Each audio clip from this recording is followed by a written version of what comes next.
Thank you. Dr. Verma, for the next talk, please. Um, Macular hole retinal detachments. Yeah. So I think one of the common themes that has emerged from all of the talks till now, even Dr. MPS's talk or Mohit's, is the fact that a good adequate removal of vitreous and good removal of membranes. There is no substitute to that. For the cases that Mohit had also shown, the ones where there was an iatrogenic GRT, one of the most common factors is when you end up pulling upon the vitreous without completely removing it. So removing foreign bodies without having removed or shaved the entire peripheral vitreous. And in the process of removing foreign body, you end up having vitreous getting entangled over there, which pulls it up. In doing lensectomies again, when vitreous probably comes into your frags, I think Sir talks it ready. So the most important thing is a good meticulous removal of peripheral vitreous to prevent those GRTs from occurring. Thank you, Malika, for asking me to be part of your course on complex detachments. You see, like Mohit was talking about, vitreous is the biggest enemy of a vitreous surgeon, but you see, peripheral vitreous is sometimes problematic. So I'll be talking about situations where macular hole and detachment have troubled us. You see, I remember one patient, he was a police officer, and we were operating for him on reg RD. It was a bullous detachment, and the process I thought is very good. And once we went inside and, after core vitrectomy, put PFCL, to my dismay, I found a big macular hole there. And the reason I got slightly upset was not because of difficulty of surgery, but about the prognosis. Because this serving commissioner of Delhi Police, we had to explain him that why vision may be subnormal. So since that day onwards, in all detachments, irrespective of whatever, I do an OCT beforehand. So I'll be talking about basically two situations only, where there is a pure macular hole detachment, and the other part, I think, where the reg RD plus tear plus macular hole. So this is one video of the same gentleman which I was talking about. So we go ahead and do a core vitrectomy, and after that, this is a bullous detachment. Has become slightly shallower than when I saw him before operating, and you see a macular hole there. So you go ahead with the usual, vitreous dissection, and after that inject the PFCL third hand like this, and then again complete your vitreous shaving in the periphery, and remove the PFCL bubble and put BBG dye. I could have put BBG over the PFCL, but I think this stains better than that. A lot of people do the reverse also. And after having stained again put a PFCL there till the arcade, and then with direct pinch and peel technique, try to get hold of the ILM, which is a slightly different field than a routine macular surgery. This ILM, here we did peeling only. We completed 360-degree macular rhexis here. This ILM, because of the weight of the PFCL, tends to scroll down and roll down because of the heavy PFCL. And once a sufficient ILM peel has been done, like this is scrolled up here, then you go ahead with in the first go itself, try to peel off as much as you can. And then sometimes I will slightly massage the macular hole so as to approximate these edges. And then do a usual, base dissection, retinotomy, and gas injection. This is the second patient which is only macular hole RD in a myope. So you could have in a non-myope, but in myope, but more commonly. And this was the OCT of this patient. You see the hole and a detachment there. So here the situation, this is a video of this lady. So again, go ahead and, do a core vitrectomy. Then I depend a lot on tricot assisted. In a high myope, it is mandatory sometimes to check once or twice by injection of tricot. So this tricot, once we had sufficiently done it, so I thought this tricot is now free flowing and entire vitreous is out. So you see how this is coming out, but in the nasal part, on the temporal, we engaged a last membrane of this, last leaflet of tricot. This was the after second injection of tricot. And so the entire vitreous sheet was still there. And caught hold of with the help of suction only of the vitreous cutter. And this entire sheet thankfully came very nicely. Took all across the optic nerve till the time we could pull it up behind the lens also.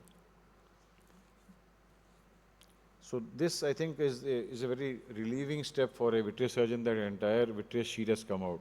If not, you could have sleepless night.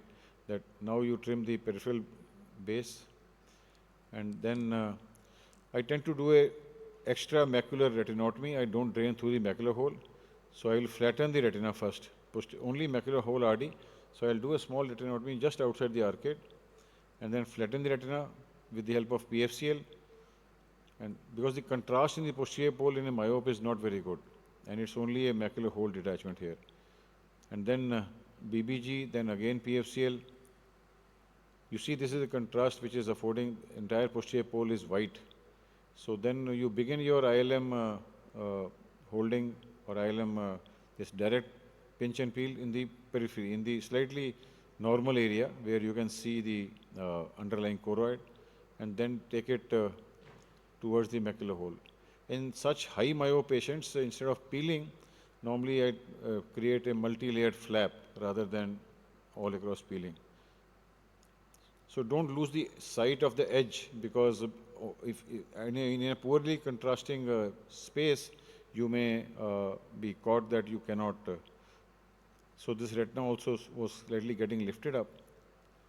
So then we drained it from that iatrogenic hole which I had created outside the arcade, and then did a gas injection.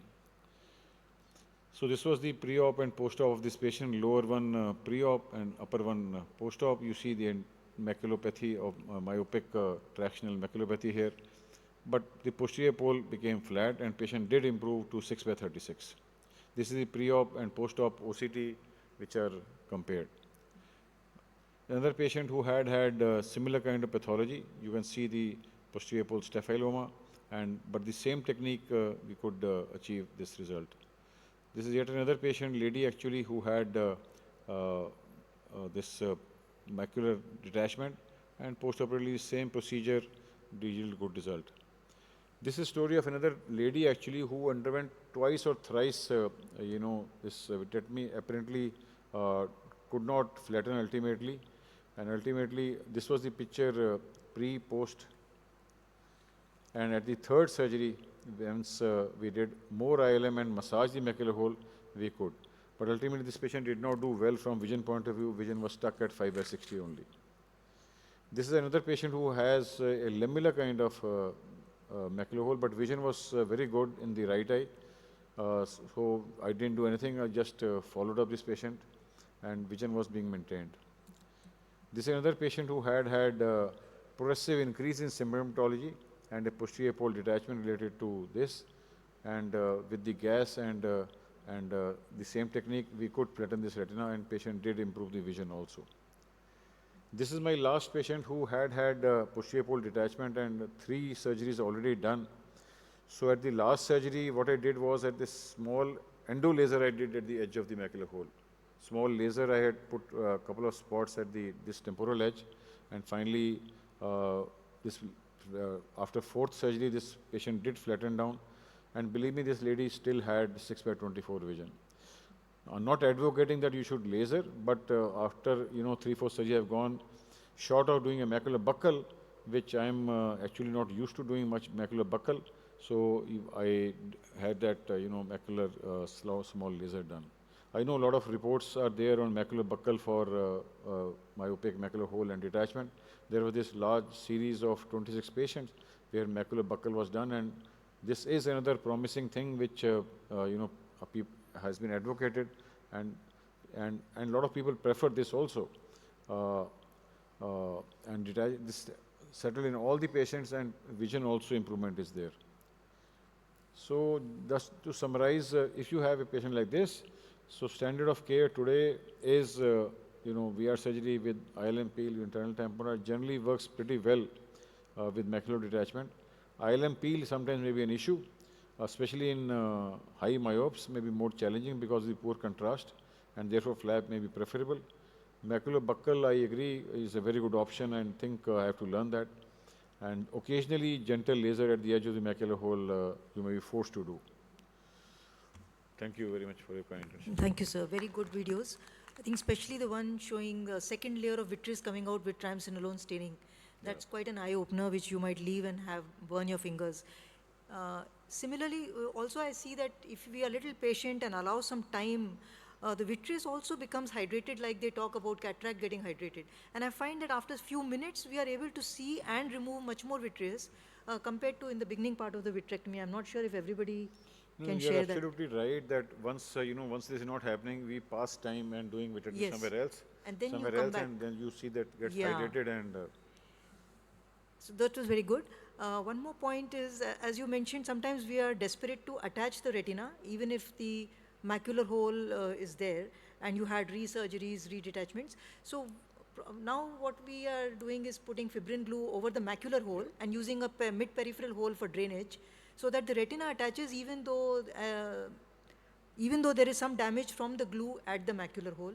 But as you said, massaging the hole or doing laser, you can put fibrin glue there I instead. do not have much experience in fibrin glue. Maybe Muddit or other people can tell any experience with fibrin glue placement over the such resistant kind of patients. At least the retina gets attached. Yeah. Yes. Yeah, I agree. Smoothie? Retina gets attached. Mike. Sorry. Yeah, we have used fibrin glue over macular holes. It acts a very nice tamponade. So basically, essentially, then it prevents any fluid from ingressing in again. Yeah. So that way it works very well in these cases. Vision improvement because patient keeps. Vision improves Yeah. actually because retina attaches at least. So Yeah. there is a peripheral vision. Yeah, yeah. Some field definitely will come back. The other thing is that while peeling ILM for macular hole RDs, you can do under PFCL. If you're not using PFCL, then a thing to do is to remember to peel in a direction away from the disc, because then the disc acts as like a counter traction.